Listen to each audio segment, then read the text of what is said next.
नमस्कार दोस्तों, Nifty trading की एक नई वीडियो में आपका स्वागत है। जैसा कि थंबनेल से ही स्पष्ट है कि इस वीडियो में हम ये समझने वाले हैं कि इंडेक्स फॉलिंग क्यों कर रहा है। तो साथियों, जैसा कि आप हमारे इस चार्ट में भी देख सकते हैं कि इंडेक्स पिछले लगभग 20 जुलाई से लेकर के अब तक 20 अगस्त तक लगभग निफ्टी 50 में 700 पॉइंट की गिरावट हो चुकी है। और लगभग निफ्टी बैंक में भी अगर देखा जाए तो लगभग निफ्टी बैंक में भी 2500 पॉइंट की गिरावट हो चुकी है। जैसा कि यहाँ से चार्ट से ही स्पष्ट दिख रहा है कि सेलिंग प्रेशर काफ़ी ऊपर से नीचे तक आया है, और एक बार जहाँ पर इसको पॉज लेना था वो भी नहीं हो पाया, और वहाँ से भी इंडेक्स लगातार नीचे की तरफ गिरता चला आ रहा है। इसके साथ साथ निफ्टी 50 और निफ्टी बैंक के साथ साथ निफ्टी आईटी में भी थोड़ा सा गिरावट देखी जा रही है, जैसा कि हमारे ये इंडेक्स चार्ट से ही स्पष्ट है। तो आखिर इसका क्यों क्या कारण है, इन कारणों पे हम आइए बातचीत करते हैं। सबसे पहले तो हम निफ्टी 50 के चार्ट को ओपन करते हैं और ये समझने की कोशिश करते हैं कि निफ्टी 50 जो 20 जुलाई को हमारा लगभग एक साइकोलॉजिकल लेवल 20,000 तक गया था।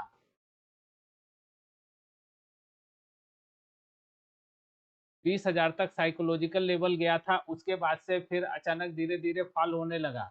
इसका इन इंडेक्स के गिरने का सबसे बड़ा रीज़न जो अभी तक समझ में आ रहा है कि जो इनके कंपोनेंट हैं वो कंपोनेंट पहले एक समय काफ़ी हाई लेवल पर थे। और जैसे कि हम निफ्टी 50 का मेन कंपोनेंट रिलायंस को देख लेते हैं। रिलायंस जो है 19 जुलाई के लगभग आसपास ये लगभग 2850 के आसपास था, लेकिन आज ये शेयर 2556 के आसपास ट्रेड कर रहा है, लगभग 300 पॉइंट की गिरावट के साथ। इसके साथ साथ अगर हम बैंक निफ्टी के भी कंपोनेंट को देखें तो बैंक निफ्टी के भी सारे कंपोनेंट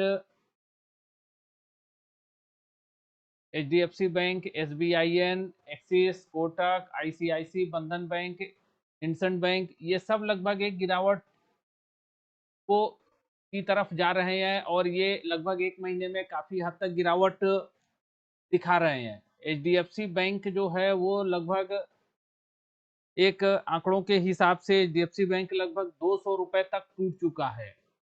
और अगर इसमें यही गिरावट और आगे जारी रही तो ये निफ्टी बैंक को और भी ज़्यादा नीचे की तरफ ले जाता। अब ये इन कारणों को हम ये समझने की कोशिश करते हैं कि आखिर ये क्यों हो रहा है। तो साथियों, इसका सबसे बड़ा रीज़न जो है बाज़ार में लिक्विडिटी का है। एक लिक्विडिटी का इशू होना बताया जाता है, क्योंकि जब कभी भी मार्केट बहुत हाई लेवल पर आ जाता है तो इसका मतलब ये होता है कि हाँ, अब इनके शेयरों में जो इनके कंपोनेंट थे उसमें काफ़ी खरीदी बिक्री हुई है। जैसा कि हम ये अपने निफ्टी 50 के चार्ट से ही देख रहे हैं कि लगभग अप्रैल 31 अप्रैल के आसपास से ही ये एक काफ़ी बुलिश वे में थे,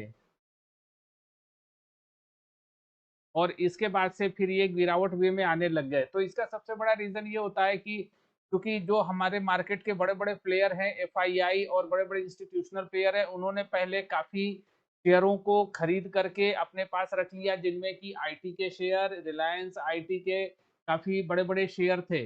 अब इनकी जब इनको काफ़ी हद पे बाय कर लिया जाता है, तो इनकी मार्केट में एक कमी हो जाती है, जिसके कारण इन शेयरों के रेट काफ़ी हद तक बढ़ते चले जाते हैं। और जब उनको एफआईआई या इंस्टीट्यूशंस को एक अपना एक काफ़ी बड़ा लाभ मिल चुका होता है, तो धीरे-धीरे अब वो इनकी बिकवाली करते हैं, जिसके कारण मार्केट में ये शेयर ईज़िली अवेलेबल होते हैं। तो पहले हमने ये देखा कि मार्केट में जैसे जिसमें कि एक जो कि हम अपने एक बेसिक लॉ है डिमांड एंड सप्लाई का नियम।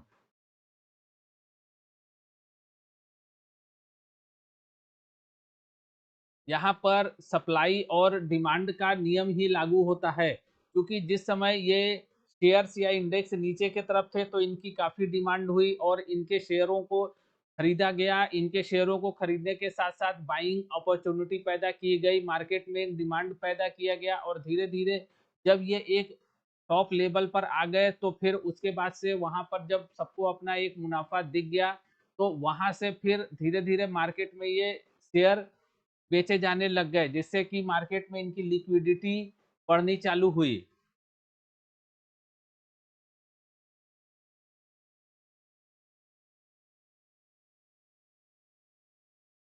तो इसी को साथियों डिमांड एंड सप्लाई का खेल जिसे बोलते हैं, जो सप्लाई शेयर मार्केट में किया जाता है, जिसके कारण कोई भी इंडेक्स या शेयर बढ़ते हैं और धीरे-धीरे वो इंडेक्स या शेयर धीरे-धीरे डाउन हो जाते हैं।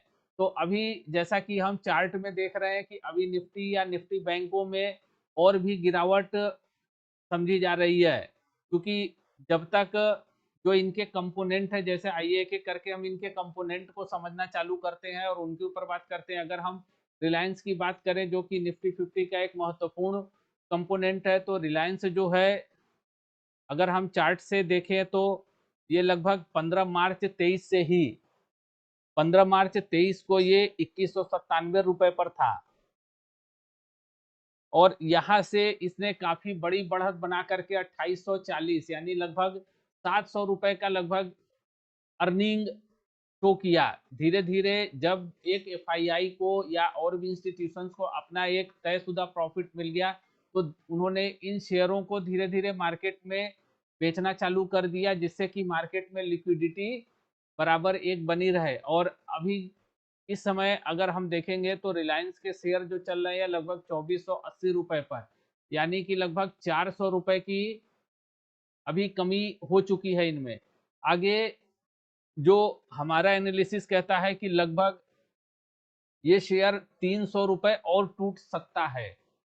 तो इस एनालिसिस के हिसाब से मार्केट में अभी और गिरावट बढ़ेगी और सेलिंग प्रेशर मार्केट में काफ़ी हद तक रहेगा, तो कृपया इसको ध्यान दें और आगे भी अपनी बाई या सेल की पोजीशनें जो हैं वो इस एनालिसिस के हिसाब से ही बनाएं। अब आइए चलते हैं हम निफ्टी बैंक की तरफ, निफ्टी बैंक के कंपोनेंट की तरफ ध्यान देते हैं और इसके एक-एक कंपोनेंट को समझते हैं। जैसा एचडीएफसी बैंक के हम डेली चार्ट में हम देख रहे हैं कि एचडीएफसी बैंक भी काफ़ी नीचे से ऊपर तक गया था। जैसे कि अगर हम ये 23 में ही देखें, मार्च 23 में, तो ये इस समय 1536 रुपए से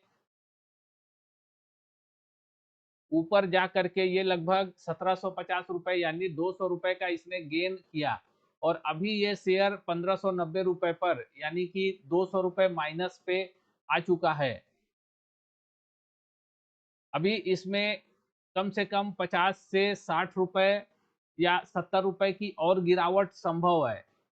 अब एचडीएफसी के बाद से हम दूसरे कंपोनेंट एसबीआईएन पर चलते हैं। एसबीआईएन जो कि काफ़ी समय से एक रेंज बाउंड कैटेगरी में घूम रहा है, तो इसमें भी लगभग अगर हम आंकड़ों के हिसाब से देखें तो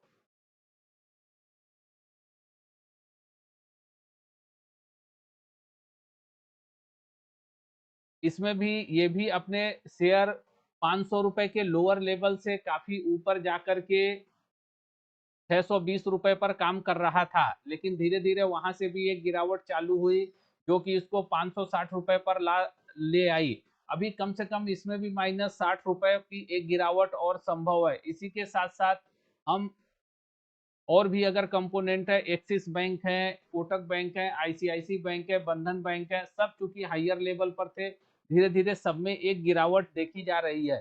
तो उस हिसाब से अगर निफ्टी बैंक को हम एनालिसिस करना चालू करें, तो निफ्टी बैंक का एनालिसिस पॉइंट जो है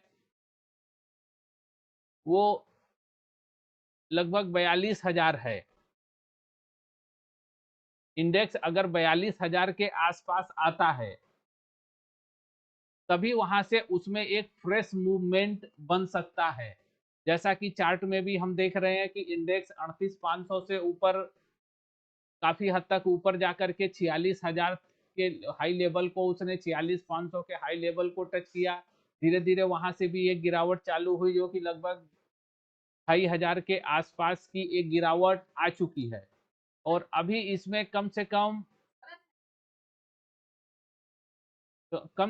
1,000 पॉइंट की गिरावट और देखी जा रही है।